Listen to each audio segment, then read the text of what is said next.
Hello everyone, কেমন আছো সবাই? আশা করছি সবাই খুব ভালো আছো। আমি রূপসা এসে গেছি একটা নতুন ভিডিও নিয়ে।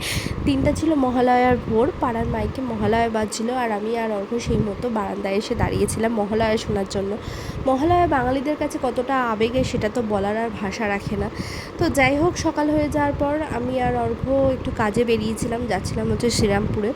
তো সেখানে কিছু কাজ ছিল, কাজ মিটে যাওয়ার পর আমরা ডিসাইড করি শ্রীরামপুরে ফেমাস রেস্টুরেন্ট মুখার্জিতে আমরা লাঞ্চ করব। আর অনেক দিন বাদে কোনো রেস্টুরেন্টের ইন্টেরিয়ার আমার এত ভালো লাগলো আর কি। তো আমরা অর্ডার করেছিলাম হচ্ছে ফিশ ডায়মন্ড ফ্রাই, যেটা খেতে টু গুড ছিল। আর মেন কোর্সে অর্ডার করেছিলাম ভাত, কচি পাঁঠার ঝোল, আর অর্ঘ নিয়েছিল মাটন বিরিয়ানি, তো যেটা খেতেও দুর্দান্ত ছিল। তো যাই হোক, খাওয়া দাওয়া হয়ে গেছে, এবার বেরিয়ে যাওয়ার পালা। বাড়িতে গিয়ে খানিকক্ষণ রেস্ট নিয়ে আমি আর আসলে আবার বেরিয়েছিলাম বিকেলের দিকে।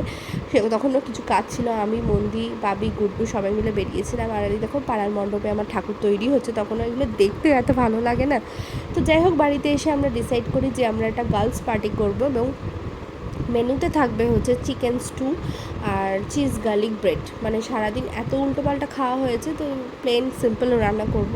তো সেই মতো চিকেন স্টু আমি বসিয়ে দিয়েছি। আর আমি চিকেন স্টু খুব সিম্পলভাবে করি, মানে এই যে বাটার দিলাম আর গোটা গরম মশলা ফোড়ন দিয়ে আদা রসুনটা যেটা থেতো করে রেখেছিলাম সেটা দিয়ে দিলাম। আর তারপর এই কিউব করে কেটে রাখা পেঁয়াজগুলো সেগুলো আমি ওতে দিয়ে দিলাম, দিয়ে হালকা ভাজা ভাজা হয়ে যাবে।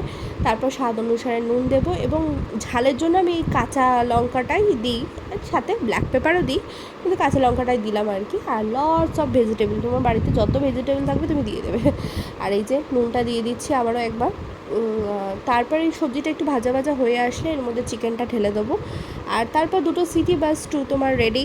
খেতে বেশ ভালো হয়েছিল। আর এই ছিল আমার ভালো আজকে দিনটা। চলো টাটা সবাইকে।